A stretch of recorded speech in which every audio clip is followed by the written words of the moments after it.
Muy buenas tardes, muy bienvenidos, bienvenidas.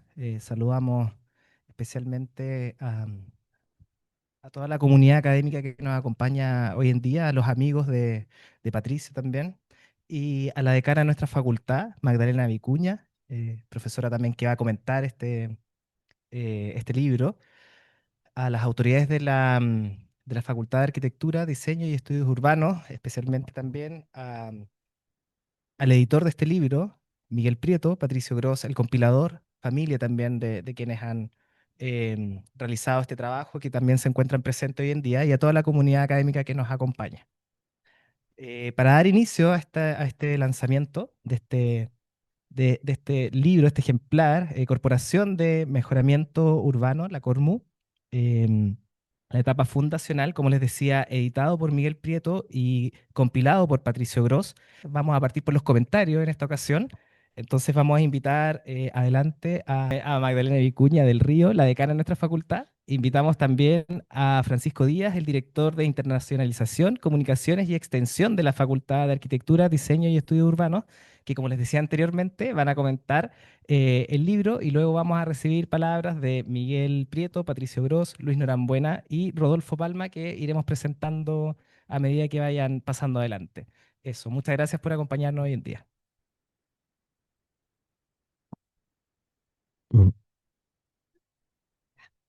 Bien, muchas gracias Felipe por el saludo. Me sumo a la bienvenida a nuestro campus Lo Contador, aquí a nuestra Facultad de Arquitectura, Diseño y Estudios Urbanos. Es realmente un honor por fin estar lanzando este libro, un evento muy anhelado por mucho tiempo. Quiero partir agradeciendo a Patricio y a Miguel por la posibilidad de estar haciendo este evento hoy día aquí. Es realmente muy significativo para nosotros. Así es que lo primero, gracias. Bien, tengo un comentario con Francisco, con quien es un honor compartir contigo este espacio, em, de comentar la lectura del libro Cormu, la etapa fundacional. Este libro constituye una contribución muy significativa a la comprensión de uno de los momentos más relevantes del urbanismo chileno. El libro reconstruye, como luego explicará con mayor detalle Patricio Gross, en 9 capítulos la memoria institucional de la CORMU desde una mirada plural sobre sus orígenes, objetivos, proyectos y legado. Al revisar esta etapa, creo que evita la nostalgia y entiende la memoria como conocimiento capaz de iluminar desafíos actuales de la ciudad y la vivienda. Quiero felicitar muy especialmente a Patricio Gross, compilador de esta publicación, como se ha dicho, quien es parte de la historia narrada y al mismo tiempo uno de sus mejores intérpretes.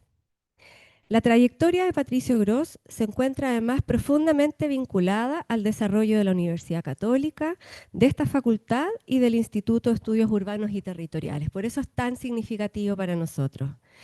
Profesor, director del instituto, vicerrector y creador de la Feria de Artesanía, entre otros logros, ha sido un gran impulsor de iniciativas académicas desde múltiples espacios, contribuyendo a consolidar una tradición de pensamiento urbano que sigue vigente hasta hoy. Quienes somos parte del Instituto de Estudios Urbanos y Territoriales, sabemos cuánto de lo que es actualmente nuestro instituto se explica por su trabajo, generosidad intelectual y compromiso institucional. Así que gracias, Tato. Del mismo modo, es un agrado encontrar en esta ocasión a Miguel Prieto en este proyecto editorial. Tuve la oportunidad de trabajar con Miguel en estudios sobre la reina, aquí con el profesor Roberto Moris, cuando ejercía como asesor urbano comunal, experiencia que permite valorar aún más su conocimiento práctico de la ciudad y su capacidad para articular reflexión y acción. Este es un libro importante porque devuelve espesor institucional a una experiencia que muchas veces se recuerda principalmente por sus obras más visibles. Aquí la Cormu se reconstruye desde dentro. Más allá de un repertorio de conjuntos emblemáticos, se presenta como una institución pública de proyecto urbano capaz de articular suelo, financiamiento, diseño, vivienda, equipamiento y gestión en un momento excepcional de alineamiento entre política habitacional y política urbana. La literatura sobre la Cormu ha crecido de manera importante durante las últimas 2 décadas. Existen investigaciones fundamentales de Alfonso Raposo, Marco Valencia, Vicente Gámez, Rodrigo Pérez de Arce, Horacio Torrent y numerosos tesistas que han estudiado conjuntos emblemáticos. Cormu, la etapa fundacional, permite entonces no solo comprender qué hizo la Cormu, sino también cómo pensaba, cómo operaba y cuáles eran las convicciones que orientaban su acción. Una segunda virtud del libro es su estructura coral y la diversidad de sus autores. Entiendo que algunos de ellos están acompañándonos aquí hoy. Conviven aquí académicos, profesionales, ex autoridades públicas, funcionarios y protagonistas directos de la experiencia institucional. La presentación de Sergio Galilea instala el problema central. La solución periférica a la vivienda social era insuficiente para las demandas de la época, tanto por distancia al trabajo como por ausencia de servicios y equipamiento, entre otras razones. El capítulo de Patricio Gross permite entender el funcionamiento de la Cormu, el engranaje entre planes seccionales, sociedades mixtas, captura de suelo y la importancia de la ampliación de la función social de la propiedad, sin la cual la política de suelo habría sido mucho menos efectiva. El capítulo de Magdalena Dittborn sitúa a la Cormu en la trayectoria histórica del urbanismo chileno y el de Jaime Silva ofrece una clara explicación de su origen político-administrativo. Mario Fernández propone una lectura menos habitual para los estudios urbanos y por lo mismo muy sugerente. La política urbana de Frei Montalva no se entiende sin la noción de dignidad.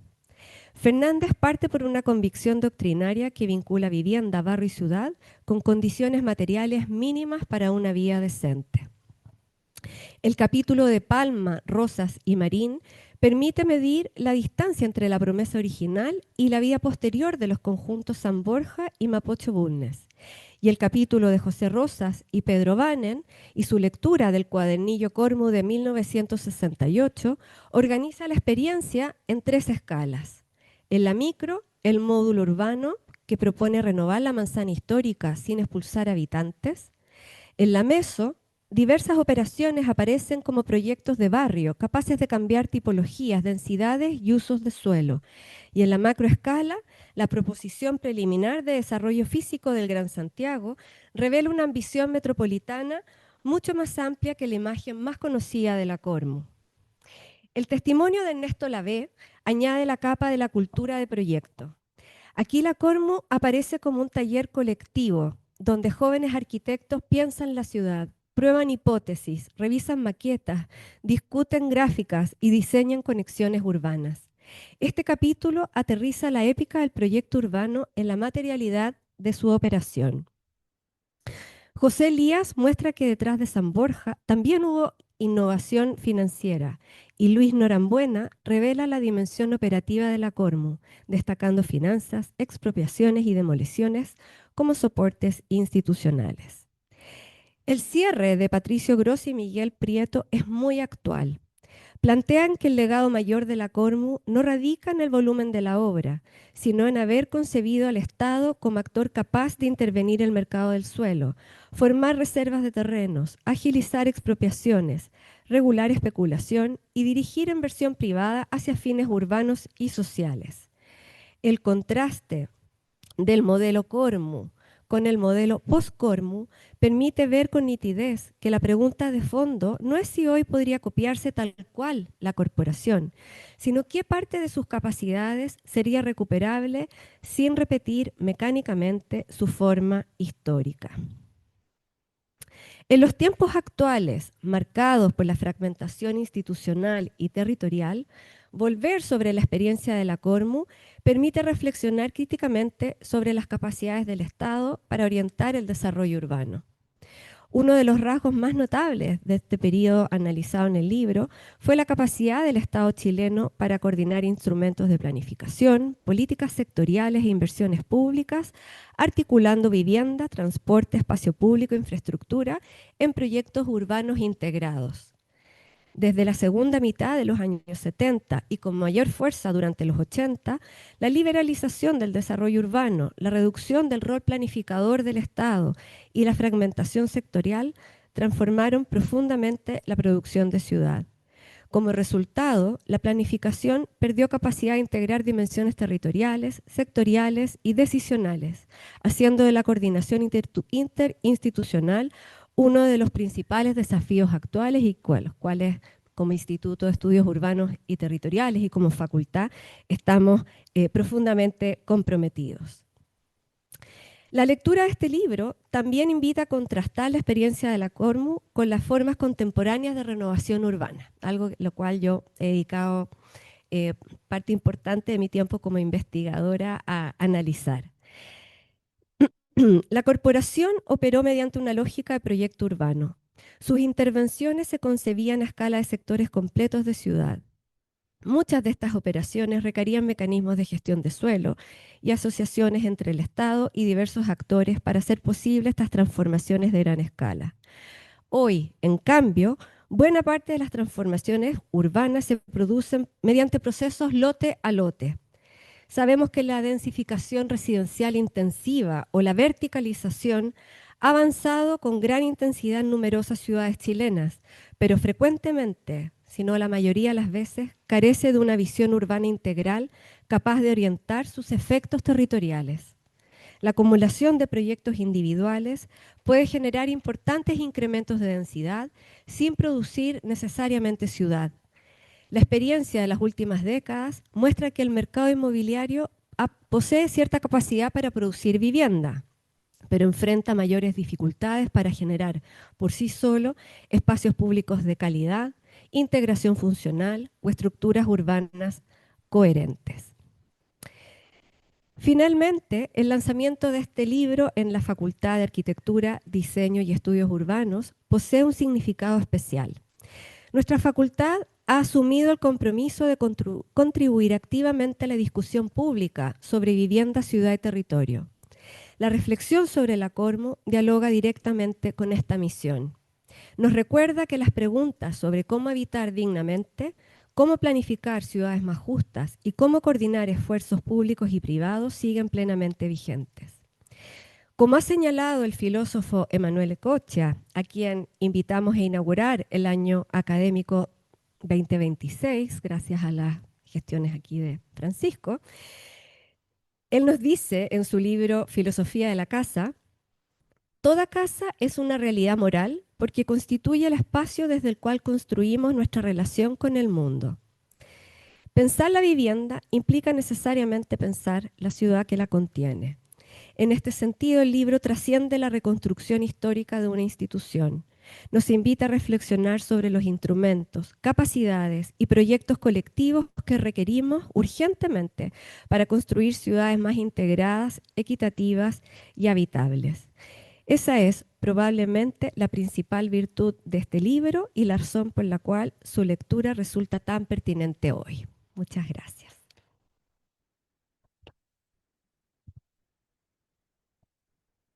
Muchas, muchas gracias. Me siento muy honrado de estar con todos ustedes acá. Quizás soy el menos indicado de todos los que, el con menos autoridad de todos los que están acá para hablar de esto. Pero entonces voy a partir mi comentario explicando por qué creo que estoy acá sentado comentando este libro. Y quisiera partir mencionando que mi primer acercamiento a la Cormu fue hace casi 20 años, en el año 2007. Yo me había titulado el 2006. Eso quiere decir que nunca supe nada de la Cormu durante mi etapa universitaria. Em, Solamente me acuerdo que la profesora de Urbanismo 1, Carmen Ríoseco, alguna vez nos mencionó el polígono de Tiro, pero eso era todo lo que, lo que sabía.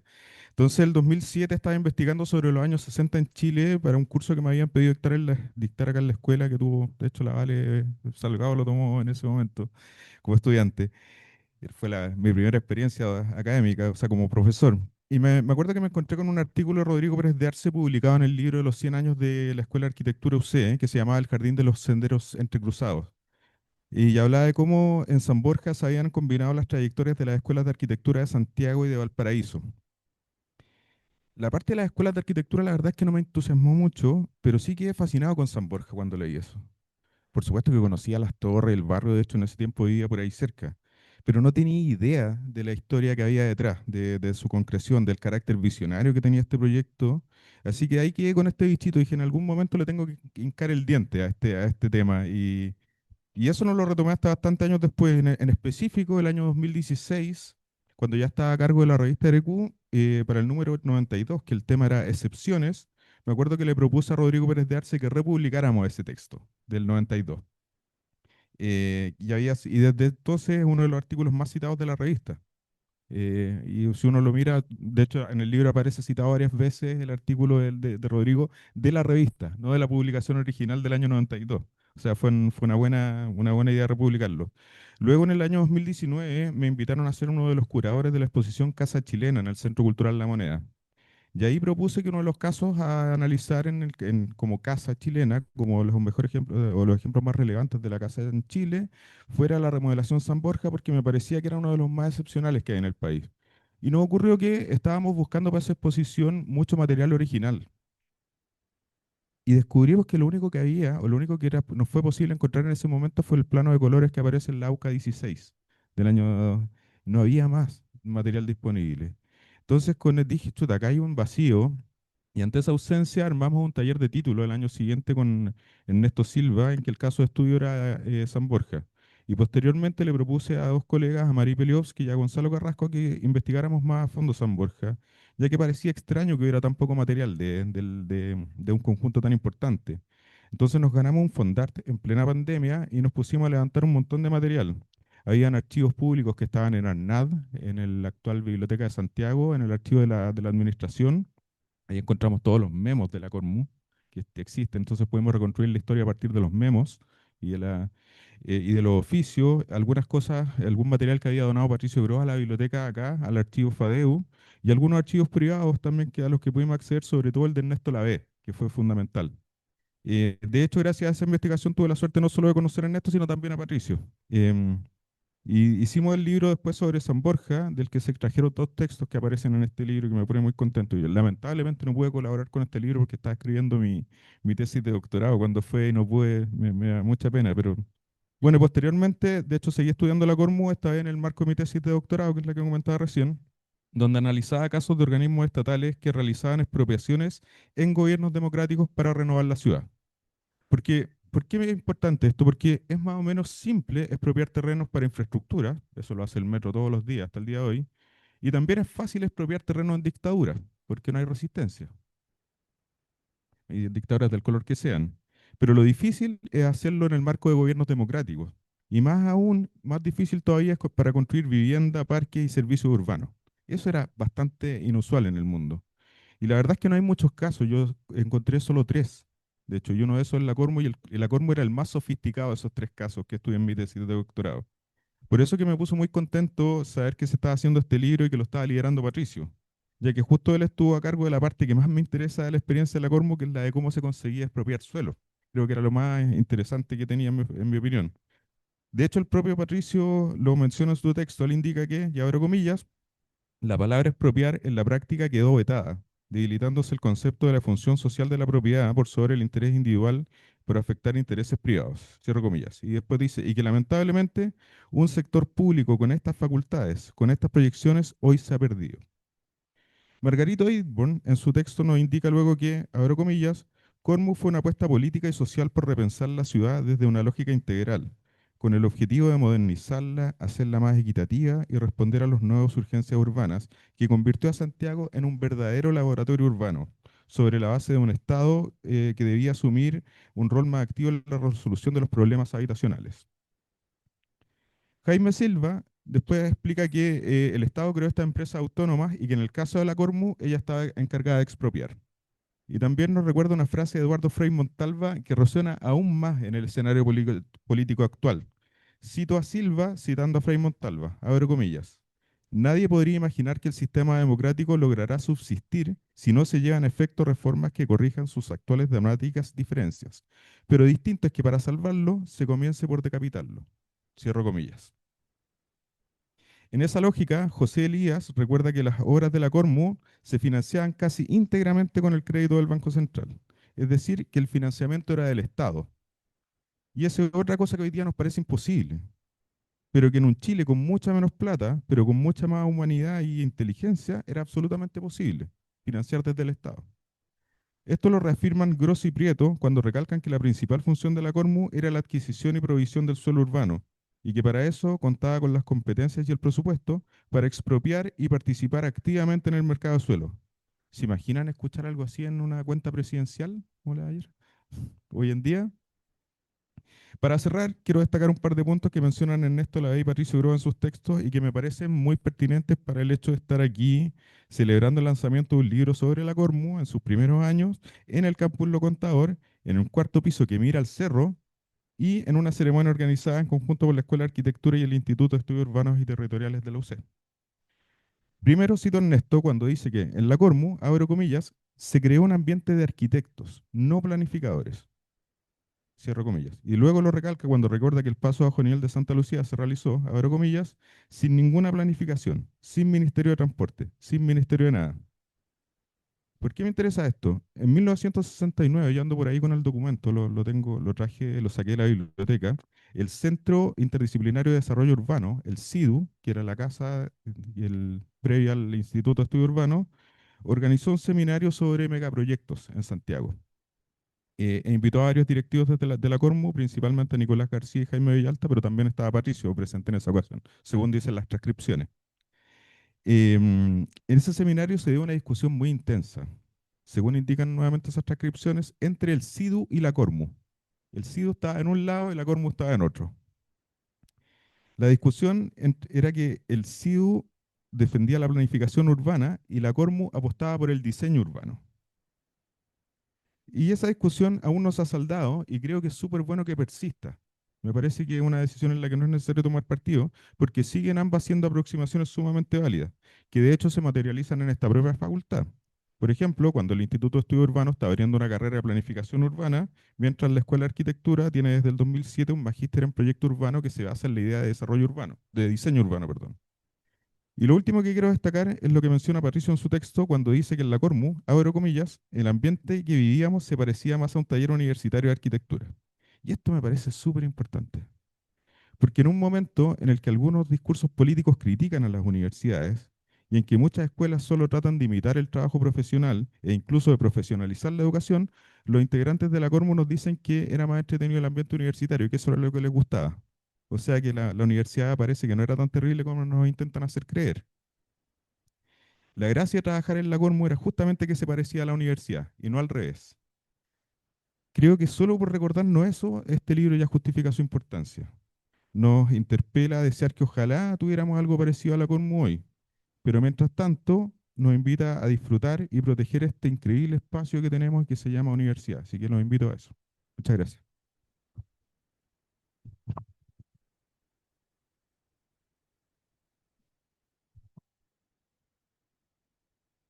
Muchas gracias, decana. Muchas gracias, Francisco, por sus comentarios. Para continuar con este lanzamiento, invitamos a Miguel Prieto, editor del libro, Patricio Gross, compilador del libro, Luis Norambuena, trabajador de la Cormu, y Rodolfo Palma, autor de un capítulo del libro sobre espacio público. Invitamos a los cuatro adelante que presentarán respectivamente como han sido mencionados. Muchas gracias.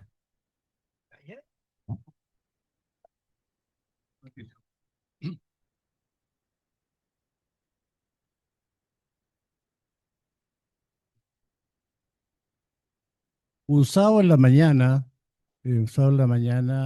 estando con Patricio Gross en el CICOP, Consejo Internacional de Conservación del Patrimonio, me dice, he estado mucho tiempo tratando de hacer un libro en la Cormu, pero y me ofrecen ayuda, hay señores que vienen que me van a ayudar con, con la presentación, con los materiales.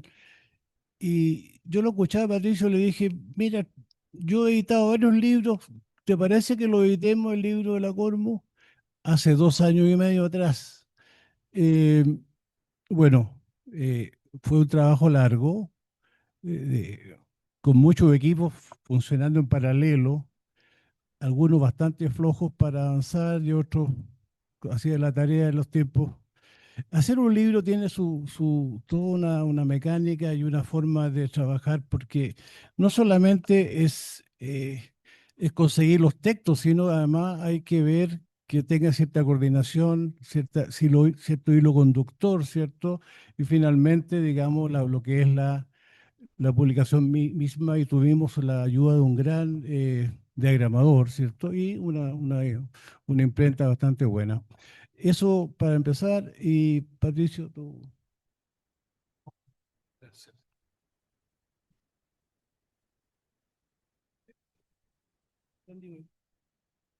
Bueno, muchas gracias por la asistencia, a los que han venido y les interesa algo de este tema.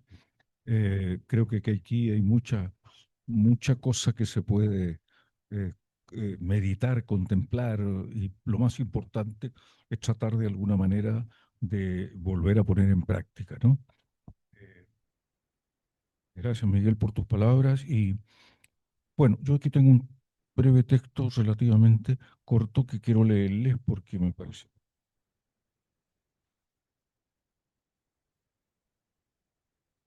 Bueno, esto es algo que está por ahí, que son los recuerdos de la Cormu, ¿no es cierto? Los míos son desde 1966 a 1970, que en 1970 cambia el gobierno por el gobierno de Allende, ¿no? Y ahí se produce un cambio bastante fundamental en los equipos, etcétera, ¿no? Eh, fue un poquitín ingrato ese tiempo, porque realmente los que estábamos a cargo de la Corporación de Mejoramiento Urbano, y yo, por ejemplo, que era, claro, tenía los cargos más altos de planta, que era un trabajo, dijéramos que no era político, no así los comités o los directorios. Me vi lamentablemente totalmente marginado de seguir adelante, y meses ahí en que solamente me pagaban el sueldo y me pedían que no reclamara. Es decir, las cosas como son. Bueno, pero pasamos esa etapa y con los años yo me sentí muy comprometido con hacer algo sobre la curva, porque me parecía fundamental que no se perdiera esta experiencia. Y mucho me pasaba cuando hacía clase y preguntaba a los alumnos, o a veces a profesores, ¿qué les la Cormo? ¿Qué es eso? Me decía. Entonces, tú no puedes. Y eso fue lo que me indujo a que había que buscar mínimamente un libro para que esto realmente fuera conocido y, como te digo, como les digo, de alguna manera reproducido. Esa es una intención que me parece que sigue siendo válida. Bueno, no más preámbulo y leo. Recordar en este momento a la Corporación de Mejoramiento Urbano, es un desafío enorme. Lamento que haya poco conocimiento al respecto. Para este país no tiene, pues este país no tiene desgraciadamente memoria histórica, y experiencias de valor no se recogen debidamente. La historia de la Corbu, sobre todo en el periodo de su fundación y de sus primeros 5 años de consolidación, significó cambios institucionales importantes. Aportaba una visión distinta y tiene una vigencia enorme hoy día. Cormu hizo un aporte fundamental a la planificación, al desarrollo y al diseño urbano, el que incluso fue reconocido en otros países. La regeneración urbana, como se entendió en ese momento y como lo entendió el gobierno de la democracia cristiana que impulsó el proyecto, o mejor dicho, la convicción e interés del propio presidente Frei Montalva, ex ministro de Obras Públicas durante el gobierno del presidente Juan Antonio Río, e impulsor del barrio cívico y la avenida Bulnes, se mantienen como una experiencia válida y necesaria de recuperar en varios de sus principios y realizaciones. Eduardo Frei es elegido el año 64, 1964, y por decreto presidencial el 14 de diciembre del 65 se crea no solo la Cormu, sino que simultáneamente el Ministerio de la Vivienda y Urbanismo, MIMBU, el cual reúne 4 corporaciones: la Corvi, Corporación de la Vivienda, que existían ya desde un tiempo anterior para la construcción de viviendas económicas, pero se agrega la Coravit, que es la Corporación de Servicios Habitacionales, que era la encargada de las postulaciones y asignación de las viviendas. La COU era la Corporación de Obras Urbanas, con la tarea de velar por la infraestructura urbana, y la CORMU, Corporación de Mejoramiento Urbana, preocupada de la renovación urbana, el mejoramiento y aprovechamiento de las áreas desocupadas y obsoletas de la ciudad, su densificación y recuperación y rehabilitación de áreas deterioradas, aportando a la inclusión social, así como al control del crecimiento en extensión, todas actuaciones de primer orden y que se fueron debilitando y o perdiendo años después. Otro pilar fundamental de la CORMU era el actuar concertadamente entre los sectores públicos y privados para el mejoramiento de los centros urbanos. Esto es muy importante. Era la creación de sociedades mixtas que se creaban de acuerdo a sus estatutos y que eran centrales para la CORMU, y trabajar con el sector privado incorporaba un actor central para el desarrollo urbano, su dimensión y eficacia. Mantener firmemente esta opción sigue siendo de gran vigencia actualmente. Hubo un pacto muy claro, muy riguroso, muy controlado entre ambos sectores. CORMU desarrollaba lo que en aquel tiempo llamábamos un plan seccional, consistente en un diseño urbano del área a intervenir, coherente con el plan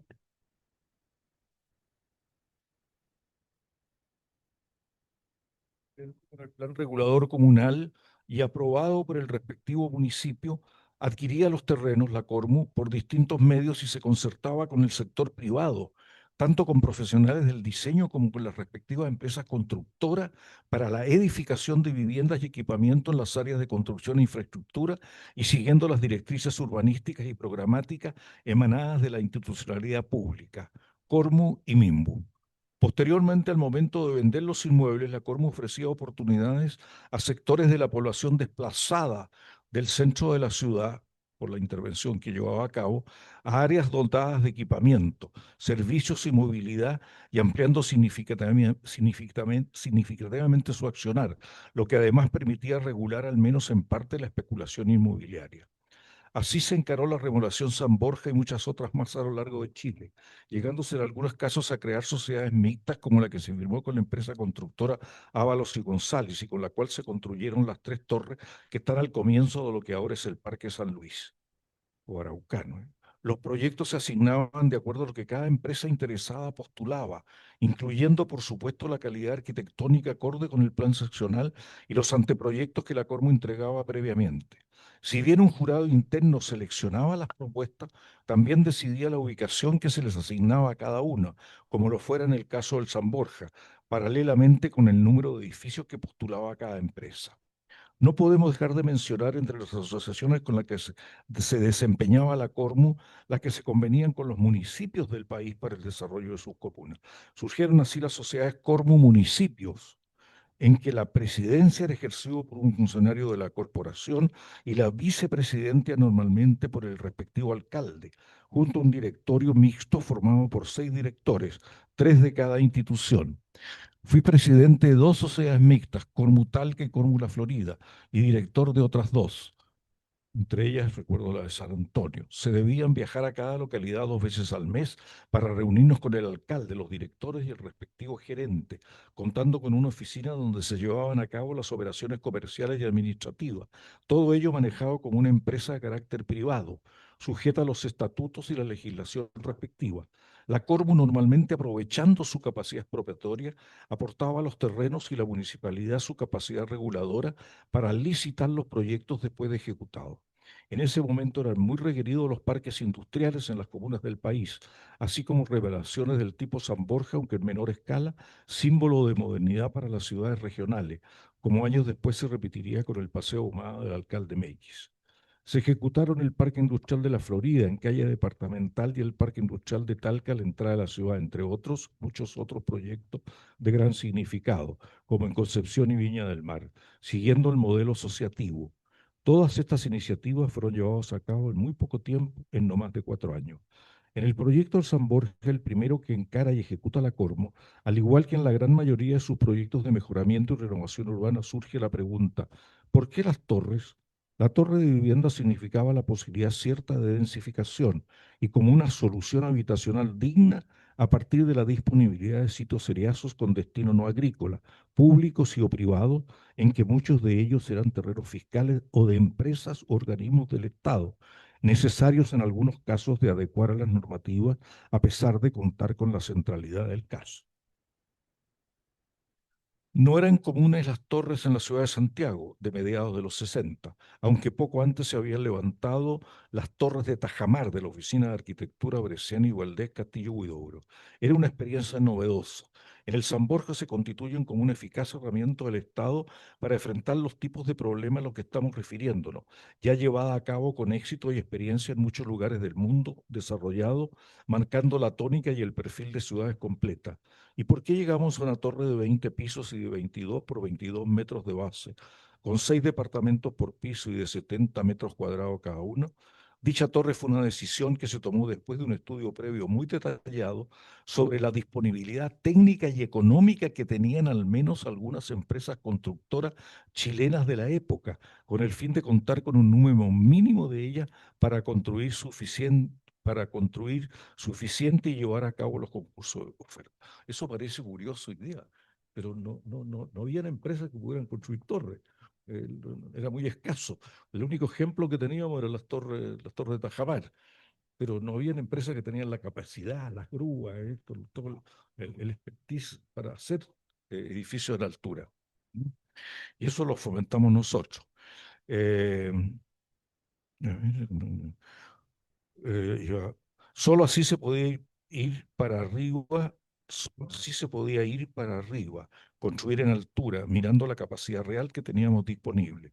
El Estado no lo quería hacer solo y tampoco tenía la capacidad para hacerlo, más aún si contaba con instrumentos para concertarse con los privados, como lo hemos señalado más arriba. Esta situación cambia mucho con el gobierno de la Unidad Popular, 1970, pues la Cormu se convirtió mucho más en una empresa constructora estatal. Durante el gobierno de Frei Montalva, que hay un paréntesis, realmente esto no hubiera funcionado sin el interés directo del presidente Eduardo Frei Montalva. Se aparecía cada rato en la oficina, yo era el jefe del departamento técnico de la Cormu. A ver, Patricio, ¿cómo va el proyecto? Esto, el otro. Oye, ¿no te parece bien que hiciéramos el paso Santa Lucía para facilitar el tránsito hacia las torres del San Borja, los que vienen del otro lado del río, etcétera, etcétera?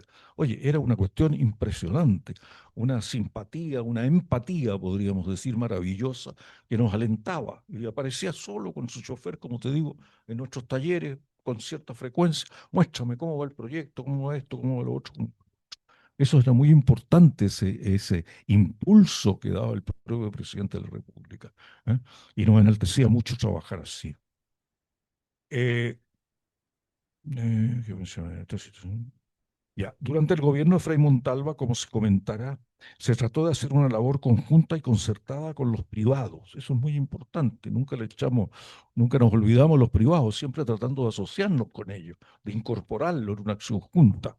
Y para eso eh, se dijo, con la capacidad instalada existente, qué tamaño pueden tener las torres para poder ser construidas y que cada una de ellas sea una unidad económica.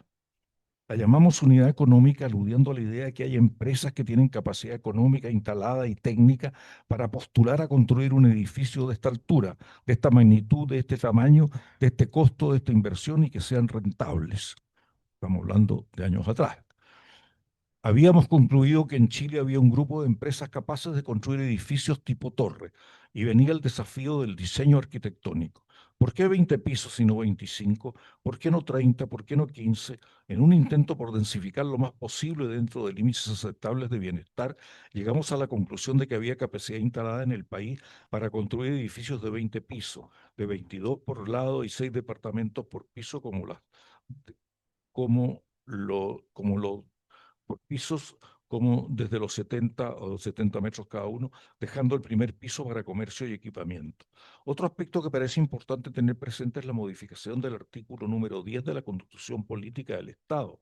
Como consecuencia de esto, fíjense ustedes, de la creación del MIMBU y de la CORMU, promulgada el 18 de enero de 1967, ampliando la función social de la propiedad. O sea, si es un cambio constitucional. La propiedad ya no es la propiedad intocable, ¿eh? de lo que se mantuvo durante mucho tiempo predominante, y había que tener mucho cuidado si uno quería comprarla, si no llegaba a acuerdo directo con el propietario, etcétera, ampliando la función social. Establecen los modos de adquirir una propiedad más allá de una compra, pero también las limitaciones y obligaciones que permiten asegurar su alcance social y hacer accesible a todos. Parece oportuno destacar las diferentes formas con que la Cormo enajenaba los terrenos. La forma más simple era la compra al propietario, en una negociación directa con un acuerdo. Si ello no era posible, se procedía a expropiar, pero ello podía ser solo de dos formas. Eh, por una estimación de valor de la propiedad, que nos poníamos de acuerdo, se compraba, o porque los dueños, generalmente herederos desde muy antiguo, estaban impedidos de identificar a quienes podían firmar la venta. Eso era bastante corriente. O sea, propiedades del centro de la ciudad, pero que era un embrollo, quiénes eran los herederos, quiénes podían firmar, cómo podíamos comprarlo. Entonces la expropiación además solucionaba ese problema, no importaba eso. Sencillamente el Estado, de acuerdo a la legislación, expropiaba. Y mucha gente se sentía feliz porque estaban enredadas en propiedades comunes que no podían deshacerse de ellas, mirando el lado positivo de la expropiación. Eh, Estos eran generalmente herederos de muy antiguo, impedidos de identificar a quienes podían firmar la venta. Eso ya lo dije. La expropiación limpiaba este impedimento y la operación podía llevarse a cabo.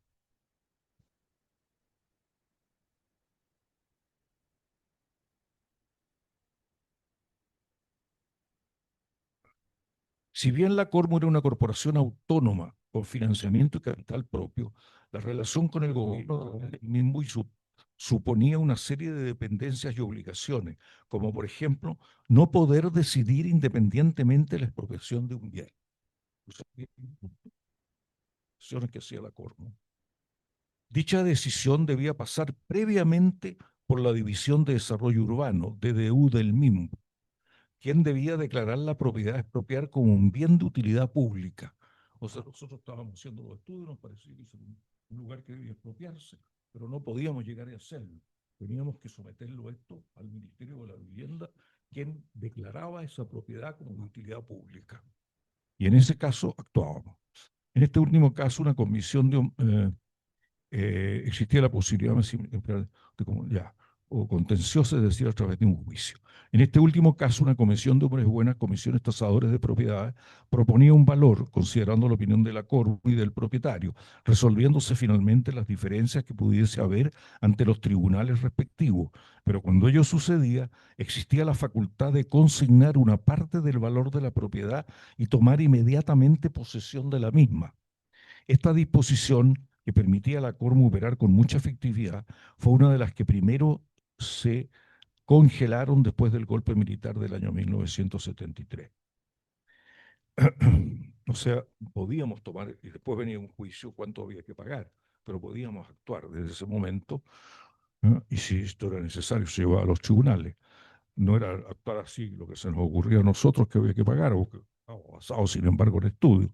Efectivamente, 3 años después de dicho episodio, se refundaron las 4 corporaciones con la creación del Servio, después del año 73, el Servicio de Vivienda y Urbanismo que existe hasta el día de hoy, en cada región del país y en el que existe hasta hoy. Si bien se mantienen sus atribuciones en el nuevo servicio, se pierden en muchos casos efectividad y alcance. La palabra expropiar en la práctica quedó vetada, debilitándose el concepto de función social de la propiedad por sobre el interés individual, por afectar intereses privados. El mensaje del presidente Frei del año 1967 justamente había sido muy claro, diciendo, comillas, los proyectos de remodelación urbana pretenden recuperar nuestras ciudades en sus grandes áreas deterioradas, de muy baja calidad de construcción y escasa densidad. Zonas de gran extensión cuentan con gran parte del equipamiento e infraestructura subutilizada y están en general relativamente cercanas al centro de las ciudades.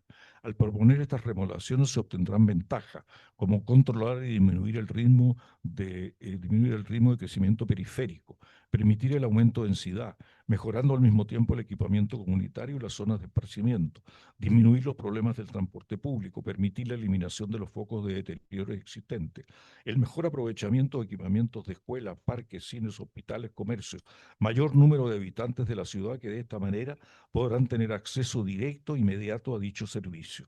Por supuesto, no solo se trataba del mejor aprovechamiento de la ciudad para sus habitantes, sino que se privilegiaban además los terrenos disponibles. El San Borja nace de eso, al abandonar los terrenos de la Alameda, al llegar a Plaza Baquedano y fundirse el Hospital San Borja hasta la fecha con el Hospital Arriarán en otro lugar de la ciudad.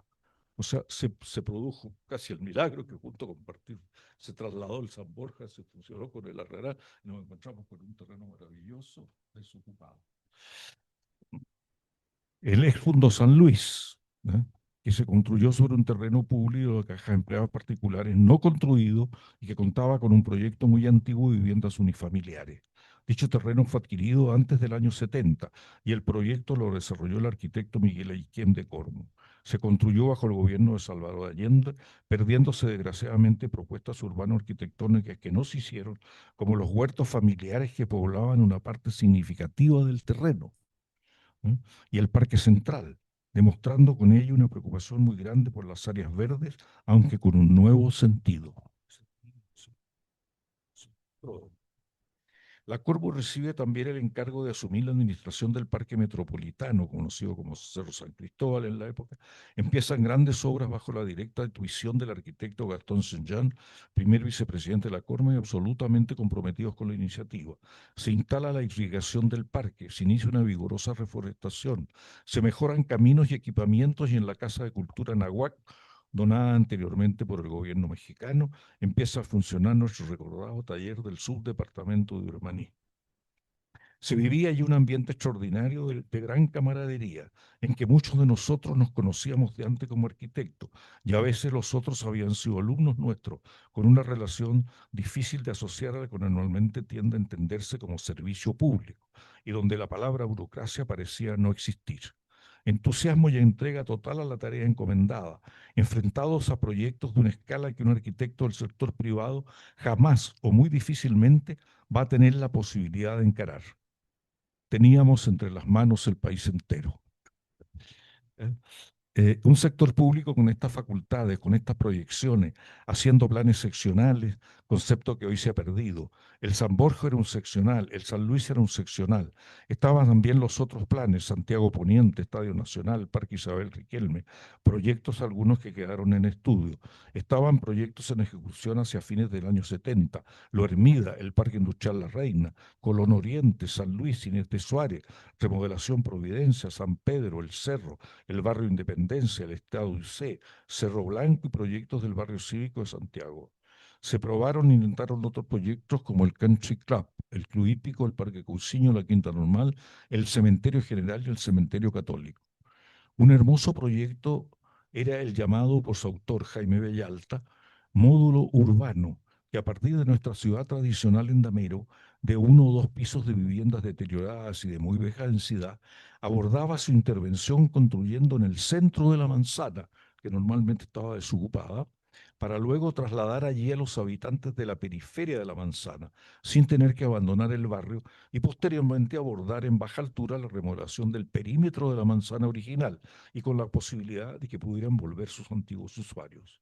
Otra preocupación constante de la Cormo, muy de acuerdo con sus fines, fue siempre el control del crecimiento inorgánico de la ciudad a costa de terrenos periféricos y de buena calidad agrícola y traer a mayor población hacia el centro y lugares adecuadamente localizados, con transporte y equipamiento del caso.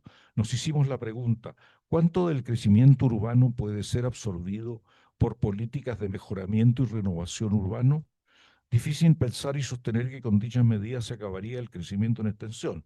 Se hizo un estudio con el que concluimos que del crecimiento total que se proyectaba para las ciudades, podríamos hacernos cargo, en el mejor de los casos, de un 25% de dicho crecimiento mediante acciones de regeneración urbana y políticas de mejoramiento urbano, datos sin duda bastante relevantes. no deja de ser significativa que usando los terrenos antiguos de la ciudad, remodelando, rehabilitando, no creciendo fuera del límite urbano, teníamos también injerencia directa en la política de suelo del Estado. Al final de los 70, era el Departamento Técnico y de Suelo Urbano de la Cormo. De este dependía la adquisición, compra o expropiación de todos los terrenos del país, tanto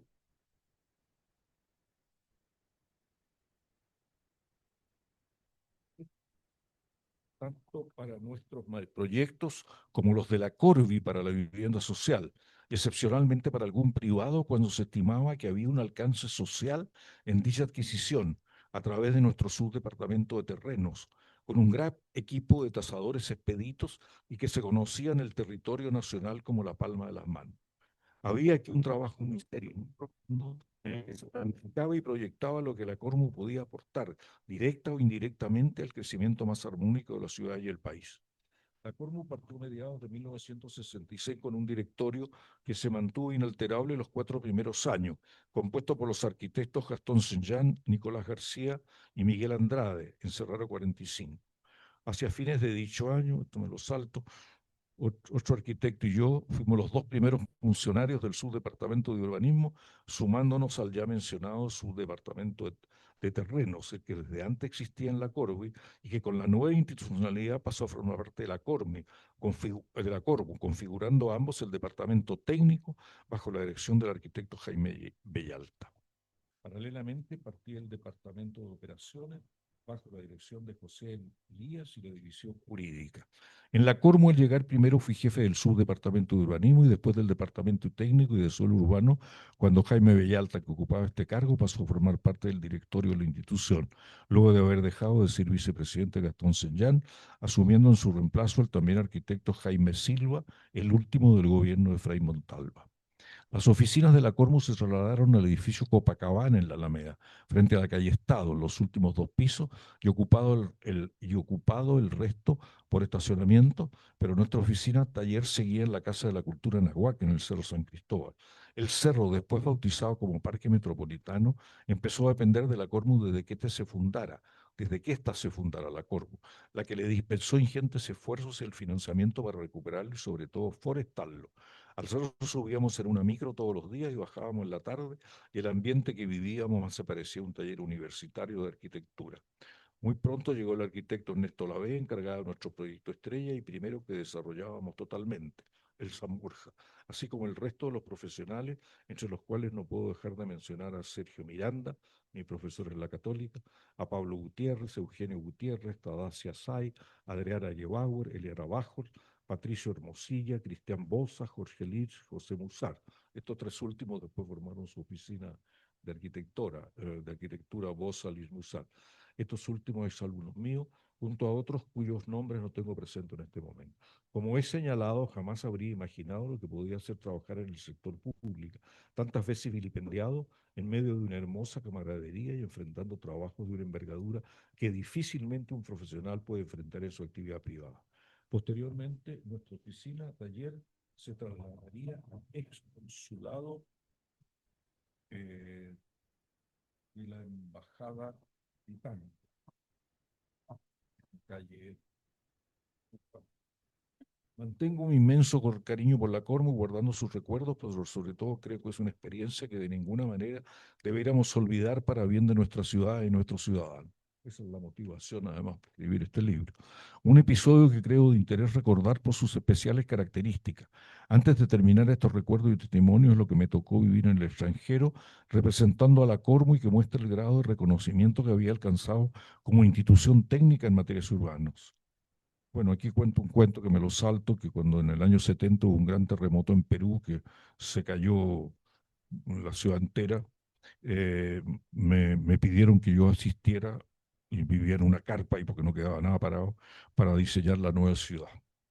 Pero también el sismo alcanzó una extensión que comprometió pueblos y centros urbanos, bueno, se refiere a los mismos cercanos a la costa del Pacífico, entre ellas la pequeña y antigua ciudad de Casma, que fue donde yo me instalé por iniciativa en ese momento nuestro embajador en Lima, que era el arquitecto y exdecano de la Facultad de Arquitectura de la Universidad Católica, don Sergio Larraín García Moreno. Bueno, eso es parte de... pidió a la Cormo hacerse cargo de la tarea, me encomendó la misión de viajar a Casma, permanecer allí lo que fuera necesario y con medios muy precarios y viviendo en una carpa realizar un proyecto urbano, al menos sus líneas generales. Permanecí cerca de 3 meses, entregué lo solicitado a los encargados del gobierno peruano de la reconstrucción del país. Hasta ahí. Muchas gracias.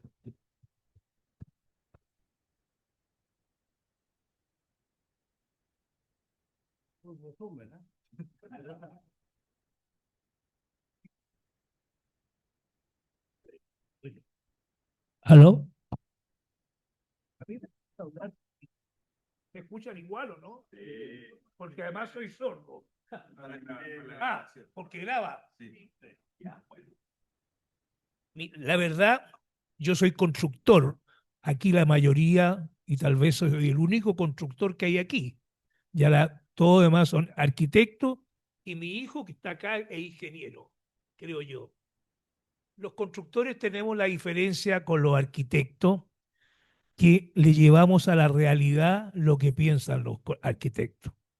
Nosotros hacemos, los arquitectos crean, piensan en el papel, inventan cosas, etcétera, y nosotros agarramos su idea y la aterrizamos y la llevamos al suelo. Yo llegué el 68 a la Cormo. La Cormo no, era una cosita así chiquitita, estaba recién instalado en el Copacabana, como hablaba Pato. ¿Ya? Llegué en mayo, sin tener idea, egresado de la universidad el 67, y me llevó Lucho Zanoni a ella, ¿ah?, a hablar con Nicolás García.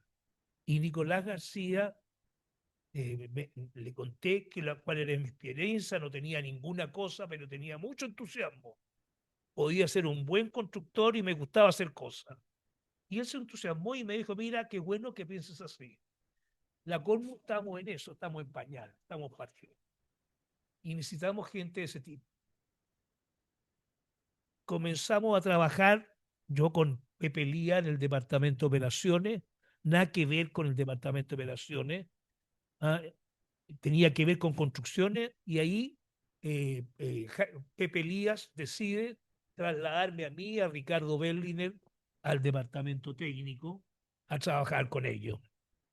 Y ahí enchufo en la parte que es preparar lo que se estaba gestando, que era San Borja, que no tiene nada que ver con o sea, me explico, hay dos cosas muy distintas, lo que es la Cormu y lo que es San Borja.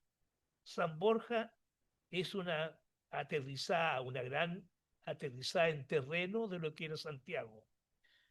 Y ahí pienso en las cosas que uno hace en esa época y cómo estaba entusiasmado con el gobierno de Eduardo Frei. Eduardo Frei creía que habíamos que hacer ciudad.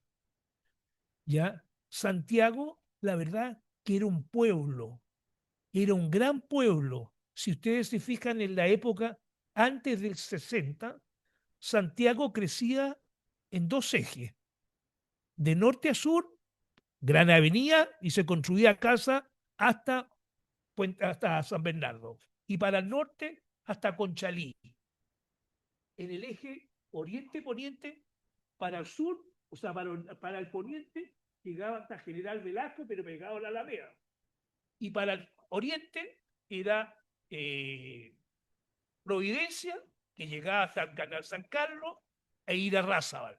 Eso era el pueblo. Y a Eduardo Frei se le ocurre montar esta cosa que es Santiago debe transformarse en ciudad. Ahí comienza a nacer la ciudad. Y por eso nace la Cormo. Y con gente totalmente nueva. O sea, yo no tenía idea. Pato venía con su estudio recién, Jaime Bellalta, llegando con ideas europeas, y comienza a hacer el proyecto que es San Borja.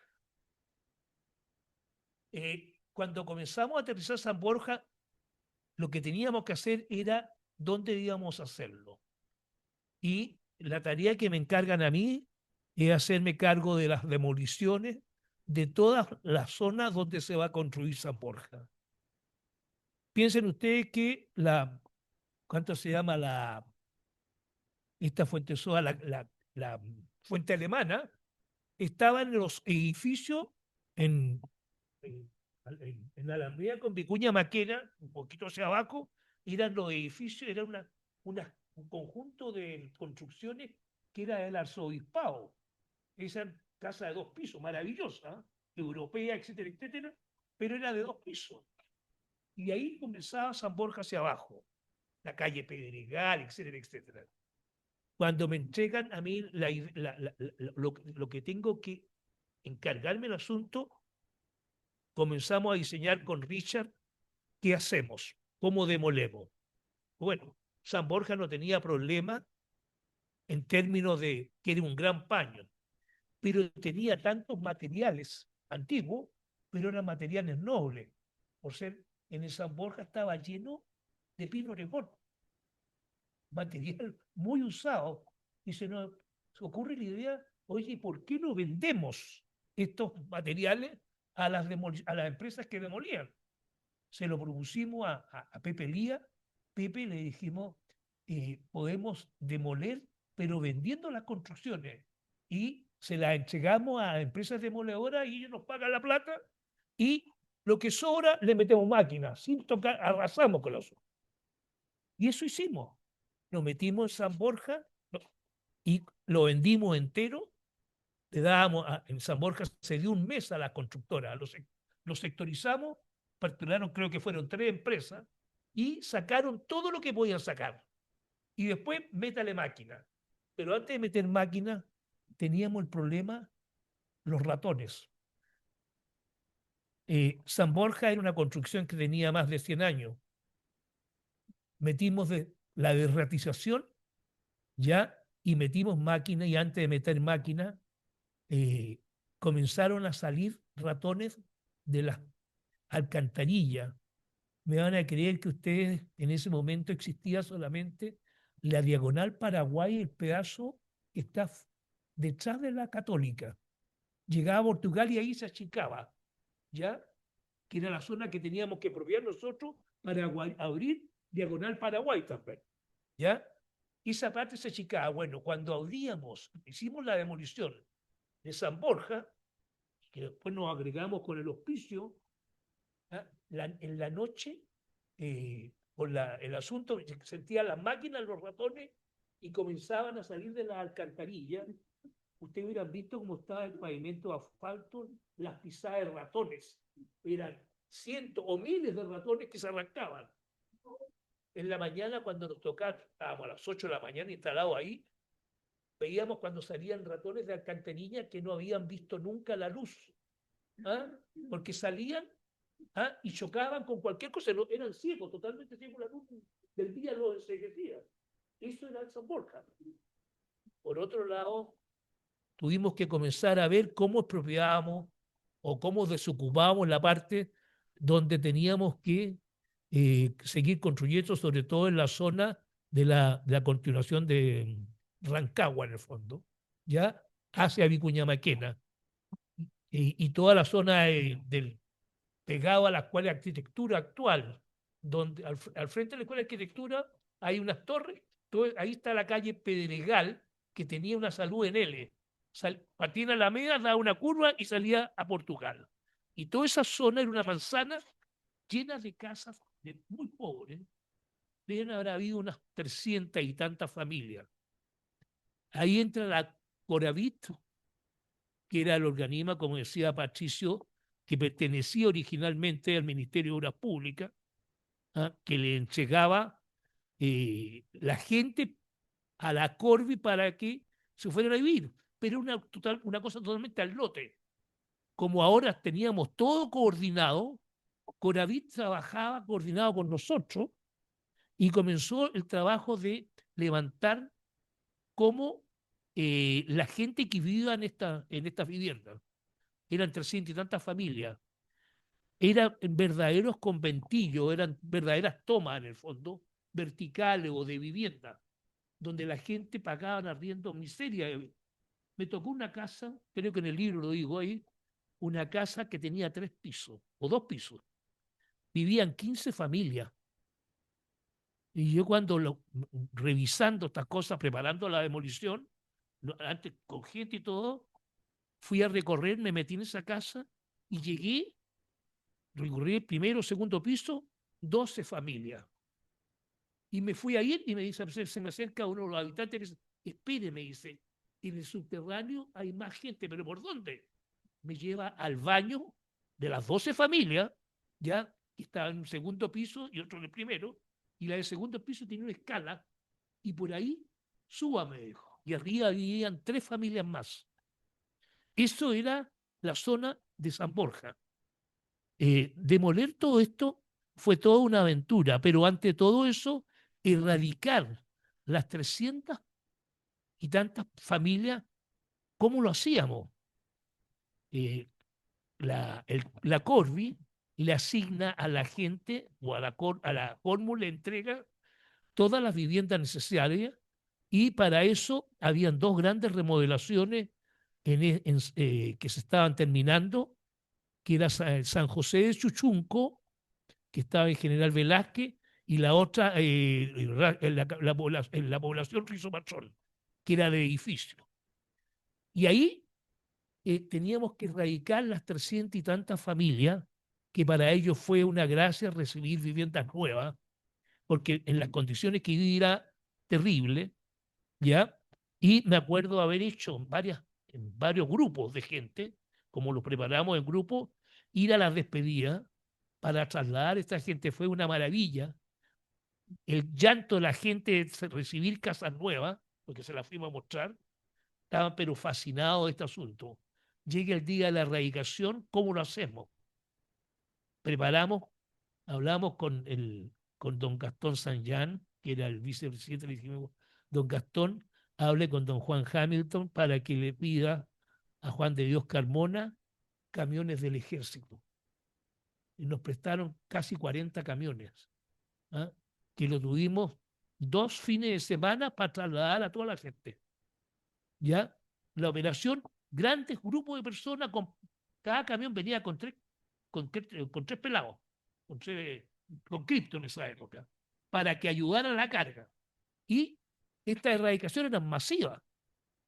Para allá nos fuimos, hicimos todo el asunto, una operación que realmente, cuando dejamos la gente instalada en San José de Chuchunco y en la población de Río Patrón, tuvimos 2 grandes fiestas que hicieron ellos para agradecerle a la Corporación de Mejoramiento Urbano, donde estaban instaladas una fiesta pero maravillosa, los llantos, cómo vivía uno esa gente y hoy día vivían en otras condiciones. Ahí uno ve cómo Santiago comienza a cambiar y pasa a ser una ciudad.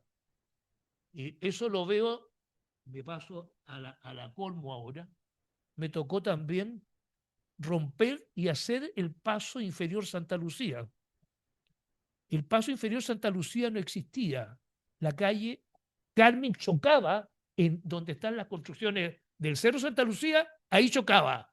Y en la esquina había un edificio de 4 pisos de hormigón semiarmado, porque era un edificio con pilares metálicos de rieles, con diagonales y cubiertos con hormigón. Pero había que botarlo a dinamitazo. ¿Ya? Y al lado habían 2 casas, una era la FECH, la Federación de Estudiantes de la Chile, y en la otra estaba la sede del Partido Demócrata Cristiano. En una, la FECH tenía 3 pisos y la otra tenía 2. Y eso había que sacarlo.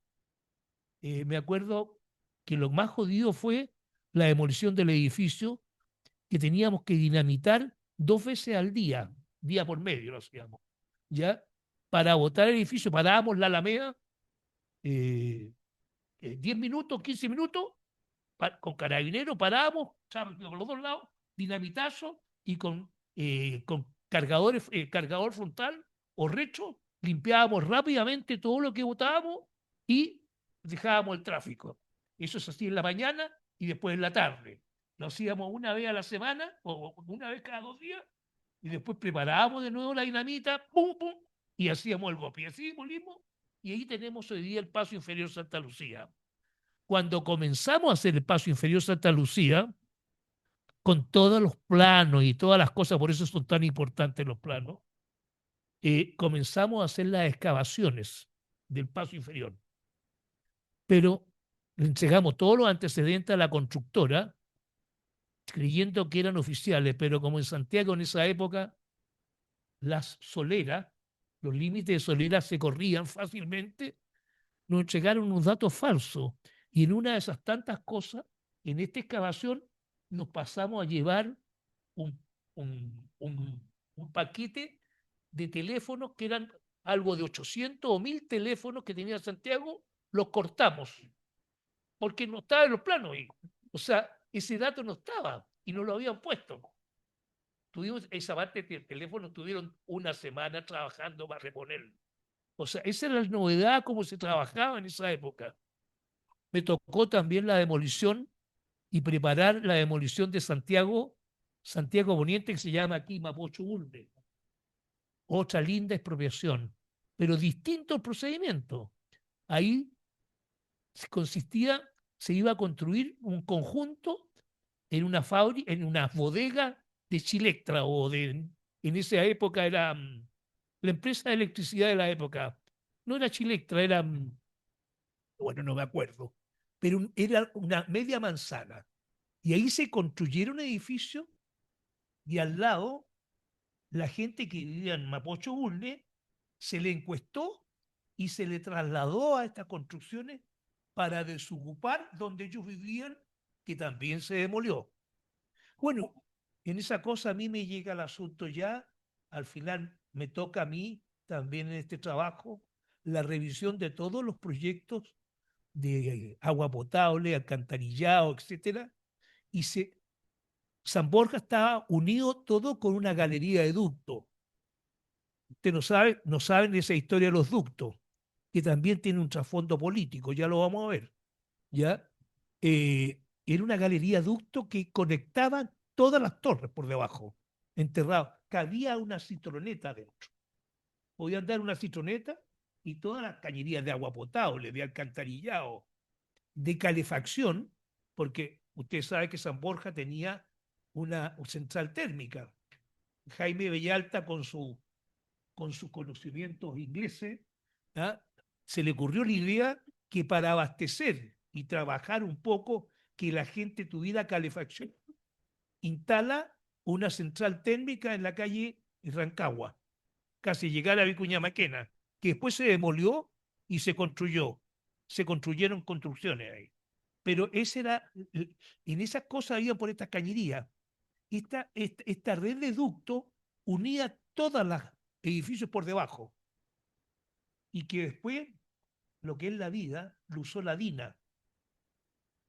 Ya la DINA central estaba en esta calle sin salida que se llamaba Belgrano y ahora se llama periodista José Carrasco, creo. ¿Ya? Ahí tenían un par de edificios y justo detrás de los edificios pasaba uno de los ductos y lo usaban los tipos de la DINA, se metían ahí y salían hasta en Portugal, como a donde estaba la monja inglesa, podían salir por debajo o podían salir en el edificio actual que le decían el Diego Portales, podían salir en cualquier parte. La DINA lo usaba para su sistema no sé, de detergente, no sé, pero fue usado para eso. ¿Qué les puedo contar? O sea, ahí yo, el 69, me piden que me vaya a la Católica. Yo fui un dirigente estudiantil del año 67 en la toma en la Católica y me llevan a trabajar con Fernando Castillo Velasco para trabajar en el Plan de Desarrollo de la Católica. ¿Ya? Todas las construcciones, Museo Oriente, todas esas cosas me tocó vivir a mí. Pero lo importante, tengo que hablar de San Borja y de la Cormo. Lo que entregó Frei fue una herramienta que duró mucho y contagió también a Salvador Allende. Y Salvador Allende decía, si se hizo ciudad a través de, ¿cuánto se llama este arquitecto Launer, Miguel Dauner, que dirigió la Cormu, ¿ya? ¿Por qué no hacemos ciudades fuera de Santiago? Y si ustedes recorren Rancagua, Chillán, Temuco, Concepción, Valparaíso, van a haber unas torres que son iguales a San Borja. Fue cómo se fue implementando lo que era ciudad en las ciudades fuera de Santiago. Fue una cosa fantástica. Cristian Bossa, toda gente formada en este taller que manejaba este caballero, ¿ya? Cristian Bossa, Jorge Lirs, Pepe Musar, Eugenio Salvi, Sergio Miranda, hermano del, ¿cuánto se llama? El locutor de televisión. ¿Ah? ¿Ah? Perdón, pero Sergio Miranda era profesor mío. Por eso. O sea, era... Pero estaba ahí, vivía ahí, instalado ahí. Y una serie de personas, toda esta gente se comenzó a generar un criterio de lo que era el urbanismo. Por eso te digo, a mí me marcó mucho San Borja, ¿ya? Me marcó mucho la Cormo. Y por eso le cuento mi vivencia, ¿ya? Que después la tuve que vivir en la Católica. Y después, te digo yo, uno vuelve en el 70 y tanto. Bueno, no quiero darle más lata.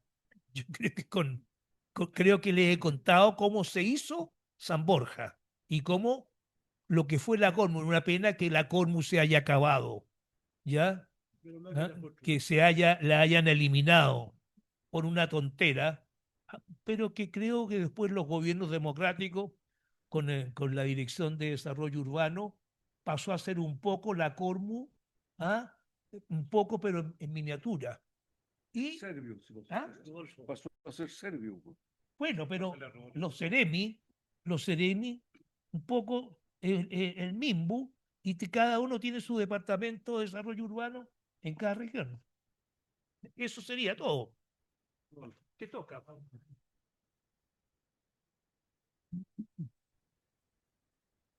Hola, buenas tardes. Gracias por la asistencia. Lo mío va a ser bien cortito. Em, bueno, cuando me invitó, a pesar de mis canas y de mi pelada, yo no participé directamente como estos dos colegas aquí al lado, directamente a la experiencia de la Cormu. Pero cuando me invitó Miguel a hacer un capítulo del libro, yo le dije, ¿por qué? Me entusiasmó mucho, pero ¿por qué no lo hacemos desde el punto de vista del espacio público? Entonces, ¿qué es la gran? Porque para mí la Cormo y San Borja fueron realmente una utopía. Entonces, lo que me interesaba era saber en qué había quedado esta utopía, digamos, desde el punto de vista del espacio público, de la vivencia, de la familia, etcétera.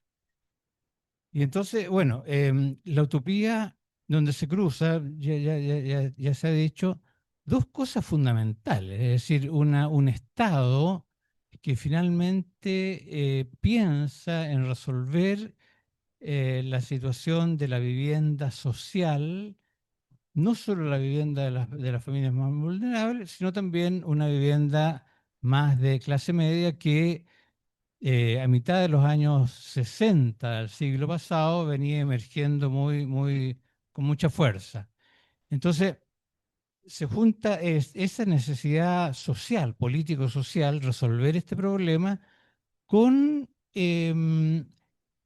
la creación de este equipo Cormu, donde aparecen los genios muy influidos desde el punto de vista de la planificación y del diseño urbano, muy influido por las ideas del movimiento moderno.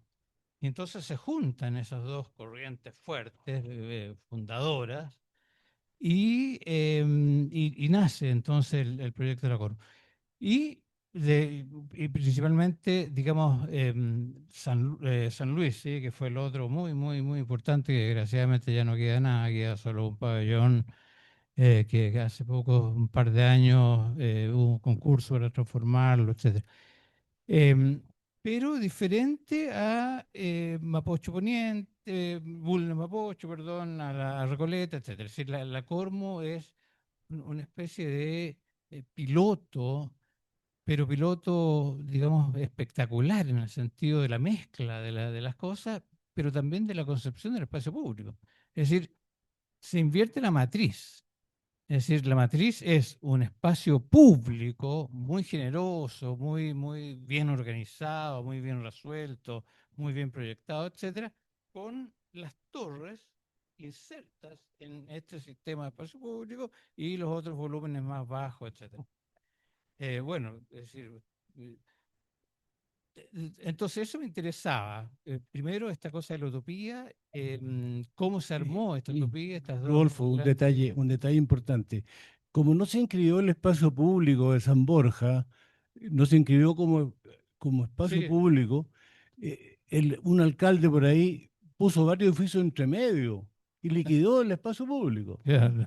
Tú sabes ese tema, ¿no? Sí, no, pero eso es más una broma. Es decir, hay una inversión de la matriz, que es la que genera con la gran Parque San Borja, al centro, etcétera. Bueno, y entonces empecé a dar vueltas ahí por San Borja y el espacio público que digamos, si todas las familias que llegaron en los años 60, en las primeras entregas que se hicieron, vivieron, tuvieron hijos, tuvieron nietos y siguen muchos viviendo.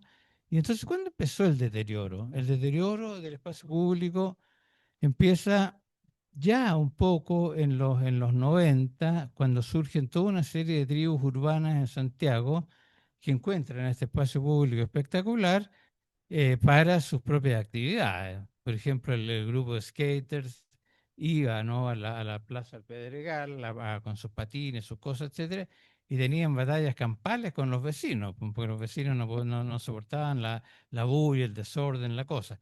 Las otras tribus se dedicaban un poco a lo que hoy día se llaman las incivilidades, es decir, ocupaban los espacios para ir a tomar, a fumar marihuana, etcétera. Y de nuevo, entonces pero ya radicalmente cuando cambió esto fue en el estallido. Es decir, tuvieron el incendio de la iglesia de los carabineros, empezaron en todos los pisos bajos, digamos, a rayar, y el comercio fue cerrando.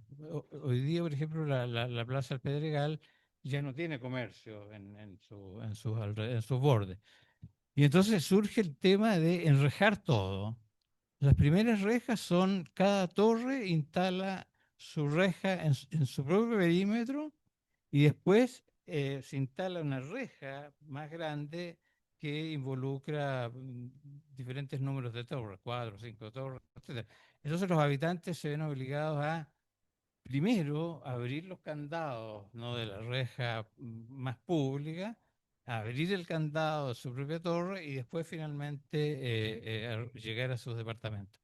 Eso, lo que yo entiendo, se está un poco revirtiendo a propósito de alguien que decía se puede revertir esto. Yo creo que sí, hay un movimiento, porque el espacio público todavía está. Lo que pasa es que está enrejado, y está en muy malas condiciones, está abandonado, etcétera. No obstante, se hayan hecho ya algunos trabajos puntuales, por ejemplo, ahí frente a la entrada del metro de la Universidad Católica, etcétera.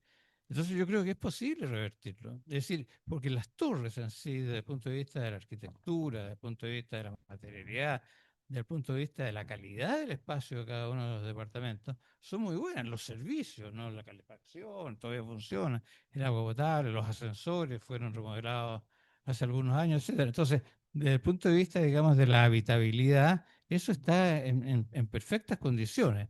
Ahora, si se le mete mano al espacio público, con nuevas ideas, incluso con nuevos usos y ese tipo de cosas, esta gran utopía puede revivir y y además está en pleno centro de la ciudad, es decir, un privilegio total. Es uno de los puntos, digamos, em, porque no obstante, el estallido y la pandemia creó grandes problemas en el centro, es decir, un degrado total desde todos los puntos de vista. Hay una serie de episodios que están ya repoblando el centro y episodios de muy buena calidad, es decir, algunas restauraciones, por ejemplo, de edificios patrimoniales, etcétera. Y entonces tener este San Borja en pleno centro de la ciudad, eh, pintado sus primeros pisos y resuelto el espacio público, eso es un lujo. Eso es. Gracias. Perdón, una cosa, un pequeño paréntesis. Ustedes se han dado cuenta que se habla de las puras torres. Hasta el año 60 y tanto, antes de San Borja, el edificio más alto fue la Torre Tajamar, que también es parte del sistema de San Borja. eh, Era el Hotel Carrera, que tenía 17 pisos. Era como nuestra gran torre que teníamos. ¿Por qué? Porque nadie se atrevía a construir edificios altos. Y les cuento yo, porque a mí me tocó el año 77, 78, hacer, o sea, partir de un edificio que quedó botado por el gobierno o la dictadura de Pinochet. Al cerrar la Cormu, quedaron varios edificios de este sistema de generar torres en regiones, ¿ya? Y me tocó en Chillán tomar lo que después fue una torre Rucamanqui, la agarré en los cimientos, y cuando comencé a construir la torre en Chillán, el edificio más alto tenía 4 pisos, y cuando pasé del sexto, séptimo piso, me trataron de loco, comenzaron a escribir a la prensa diciendo cómo podía construir donde había habido un terremoto con 40.000 personas muertas, ¿ya? Y estoy construyendo un edificio de 8 pisos. Le digo, no voy a construir uno de 8, tiene 18 pisos. Oye, a tal punto que el diario La Discusión, tengo fotos todavía, vinieron a entrevistarme y le sacaron fotos, y tuve que ponerles plomar el edificio desde arriba, del último piso hasta abajo, que estaban totalmente rectos y no estaban chuecos para allá, porque la gente decía, el edificio se está cayendo para un lado, era como si le fuera la torre de Pisa. Ese era el nivel. Yo creo que las torres fue el destapar que Chile creciera hacia arriba. ¿Ah? Si se fijan las torres, San Borja, ¿por qué son torres? ¿Por qué ¿cuánto se llama? En Mapocho 1 también hay torres. Y si se van aquí a donde comenzaba el Fondo San Luis, en Américo Vespucio, con Kennedy, ahí hay 3 torres de San Borja, ya que son más altas que de San Borja. También la estuve viendo. Por eso digo, el destapar la construcción vertical fue un éxito también de la forma. Muy bien.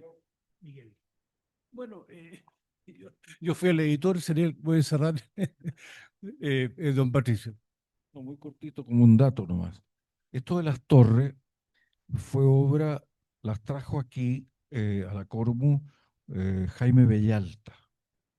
Jaime Bellalta, un arquitecto que vivía en Londres, y el vicepresidente de la Cormu, Gastón Senyán, era amigo de él y lo invitó a venir y lo nombró jefe del departamento técnico.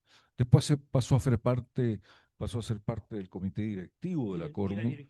Claro, era director y ahí yo asumí el cargo de él.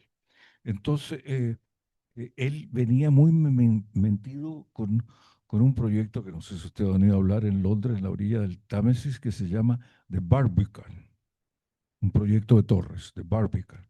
Y él venía muy imbuido en estas torres. Entonces, él fue el que introdujo, como jefe del departamento técnico, la idea de estas torres. Porque como decía antes, creo que lo leí aquí también, lo único que existía eran las torres al final del parque de Gran Bretaña, ¿no? Agradecer a la Universidad Católica, a la Facultad de Arquitectura y la presencia de la decana, del director del instituto, don Roberto también. Y bueno, creo que tenemos algo por ahí. ¿Ah?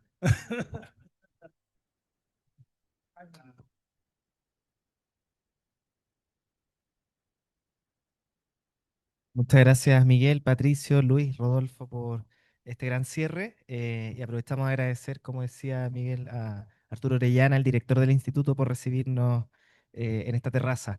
Les recordamos que el libro se encuentra a la venta acá en un costado, y invitamos a todos a pasar también a compartir en este vino honor. Muchas gracias.